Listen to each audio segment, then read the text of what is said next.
अस्सलाम वालेकुम। एक चीज़ जो हम लोगों में बहुत अमूमन पाई जाती है वो ये है कि जब तक हमें कोई बीमारी लग नहीं जाती, उसके साइन एंड सिम्पटम आना स्टार्ट नहीं हो जाते और तब तक हम जो है किसी मेडिकल सेंटर की तरफ नहीं जाते। और जब तक वो बीमारी क्रॉनिक स्टेज तक नहीं चली जाती, हम ना ही किसी लैब की तरफ मूव करते हैं और ना ही किसी मेडिकल सेंटर की तरफ जाते हैं। फिर हमें आगे फर्दर कॉम्प्लिकेशंस का सामना करना पड़ जाता है, जिनमें डिफरेंट तरह की जैसे कि हार्ट की बीमारियाँ हों तो फिर हमें सर्जरियों तक बात पहुँच जाती है, बाईपास करवाना पड़ जाता है। तो डिफरेंट तरह की आगे कॉम्प्लिकेशंस का सामना करना पड़ जाता है। तो इसी तरह आज कुछ चीज़ें जो है इम्पोर्टेंट हैं, जो बहुत इम्पोर्टेंट हैं, जो आपसे मैं शेयर करना चाहूँगा। उनमें से ये है कि हम कैसे अपनी घर बैठे अपनी ये तशख़ीस लगा सकते हैं कि क्या हमें आने वाले वक़्त में हमें दिल की बीमारियाँ होने के रिस्क हैं या नहीं हैं। उन चीज़ों में सबसे इम्पोर्टेंट चीज़, सबसे पहली चीज़ है वो ये है कि हम अपने आप को ये देखें कि हमारा लाइफ़स्टाइल हम कैसे गुज़ार रहे हैं। लाइफ़स्टाइल बहुत इम्पोर्टेंट है कि आप अपनी फ़िज़िकल अपीयरेंस देखें, क्या आपको मोटापा है या नहीं है। अगर आपको मोटापा है तो आपको हार्ट की बीमारी होने के चांसेस बहुत ज़्यादा हैं। तो आपको फ़ौरी उस चीज़ को कम करना है। और मोटापे में ये आता है कि एक बंदा है, वो तो नॉर्मली हर कोई जानता है कि अगर एक 6 फीट बंदा है तो उसको अपना वेट जो है वो कहेगा कि मेरा वेट तो 70 या 75 केजी है, तो क्या ये तो नॉर्मल है? लेकिन ऐसा कुछ नहीं है। बिल्कुल नॉर्मल है, लेकिन उसकी दूसरी तरफ ये है कि हमें सबसे पहले अपनी देखनी है जो बेली फैट या फिर अपने पेट के ऊपर जो चर्बी है उसको देखना है। उसको कैसे मेज़र करना है कि आपने इंची टेप लेना है, इंची टेप से आपने मेज़र करना है। इस चीज़ को आप हर मंथ जो है रिपीट कर सकते हैं। अगर एक मेल की जो है वेस्ट है वो 35 या 36 तक है या इससे नीचे है तो फिर नॉर्मल है। अगर 35-36 से जो वेस्ट मेल की ऊपर हो रही है तो फिर आप बेली फैट की तरफ जा रहे हैं, मोटापे की तरफ जा रहे हैं, तो फिर आपको उस चीज़ को कम करना है। और जो फीमेल है वो उनकी वेस्ट जो है वो 30 से ऊपर नहीं होनी चाहिए। दूसरी चीज़ आती है वो है एक्सरसाइज़। क्या आप डेली रूटीन में आप एक्सरसाइज़ कर रहे हैं क्या नहीं कर रहे हैं? आगे से अगर आप चीज़ बताते हैं तो पेशेंट यही कहता है कि मैं तो डेली अपना इतना काम करता हूँ, इतना चलता फिरता हूँ, डेली रोज़मर्रा के घर के काम करता हूँ। तो ये कोई एक्सरसाइज़ नहीं है। देखिए, अपने रूम से दूसरे रूम में चले जाना, किचन में चले जाना, किचन में खड़े होके काम कर लेना, बाज़ार से कुछ चीज़ें ले आना, ये एक्सरसाइज़ में काउंट नहीं होता।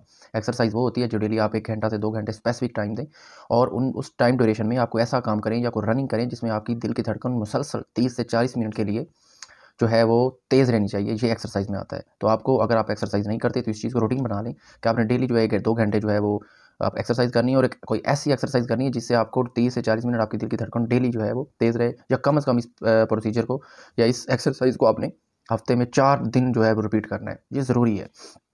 तीसरा आता है डाइट मैनेजमेंट। ये बहुत ज़रूरी है क्योंकि डाइट मैनेजमेंट जो है वो बिल्कुल नहीं पता हमें कि हमने कौन-सी डाइट लेनी है। हम जो बस मिलता है हम खा लेते हैं। अगर आपका लाइफ़स्टाइल ऐसा है कि आप जो मिल रहा है आप वही खा लेते हैं, तो मीन्स आपको बीमारी होने के चांसेस ज़्यादा हैं और स्पेशली हार्ट की बीमारियों के चांसेस ज़्यादा हैं।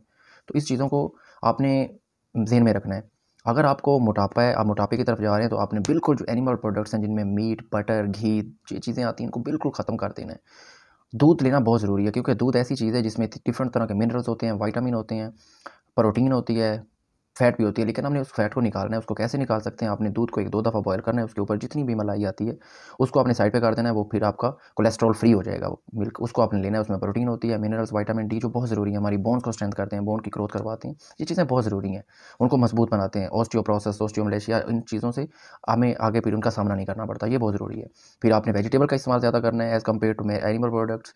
तो ये चीज़ें जो आपके हार्ट की बीमारियों के रिस्क को कम कर देती हैं। आपने एक्सरसाइज़ करनी है और ये जो पहली मैंने चीज़ बताई कि आपने अपनी जो वेस्ट है उसको हर महीने आपने इंची टेप घर में रख लें। ये तो काम सी चीज़ है, फीमेल्स मेल दोनों तो अपने आप को मेजर कर सकते हैं। अगर एक मेल है तो उसकी जो है 35-36 से ज़्यादा नहीं होनी चाहिए और जो फीमेल है उसकी 30 से ऊपर नहीं होनी चाहिए। और सेकंड दूसरा ये भी है कि आप इससे ऐसे भी अंदाज़ा लगा सकते हैं कि जितनी आपकी हाइट है, जैसे एक 6 फीट बंदा है तो उसकी हाइट बनती है तकरीबन कोई 72 इंच, जो 6 फुट है। लेकिन वो इंच में अगर बात करते हैं 72 बनती है, तो उसके जो है वो हाफ में आपकी वेस्ट होनी चाहिए, मीन्स 36, तो इससे ऊपर नहीं होनी चाहिए। तो ये चीज़ें जो हैं, ये ऐसी चीज़ें हैं जिनसे आप अपने जो हार्ट के बीमारियों के रिस्क फैक्टर्स हैं उनको कम कर सकते हैं। और उसके अलावा कुछ एडिशनल टेस्ट हैं, वो कोई इतने महंगे नहीं हैं। ब्लड प्रेशर वो बिल्कुल फ्री ऑफ कॉस्ट होता है। आपको ब्लड प्रेशर अपना मेजर करना चाहिए, ये रूटीन बना लें। डेली जो है या 2 3-4 दिन बाद आपकी कंसेक्टिव 3 रीडिंग जो होना ज़रूरी है, वो रीडिंग लें आप अपनी ब्लड प्रेशर की। उसके अलावा शुगर टेस्ट लाज़मी करवाएँ। ये क्योंकि जो बेली फैट होती है ये इंसुलिन रेजिस्टेंस करवाती है, जिससे आपको शुगर की बीमारी होना स्टार्ट हो जाती है। तो ये चीज़ें जो हैं, ये 2 एडिशनल टेस्ट रख लें, बाकी जो घर में बैठे अपनी तशख़ीस करते रहें, तो इससे आपको हार्ट की बीमारियों के होने के चांसेस बहुत हद तक कम हो जाते हैं। बल्कि ये कि अगर आप इनको रूटीन में बना लेते हैं, अपनी वेस्ट को कंट्रोल में कर लेते हैं, मोटापा नहीं होने देते, अपनी डाइट को मैनेज कर लेते हैं, कोलेस्ट्रॉल की तरह ज़्यादा नहीं मकदार में नहीं लेते, एक्सरसाइज़ प्रॉपर करते हैं, तो फिर आपको हार्ट की बीमारी बिल्कुल नहीं हो सकती।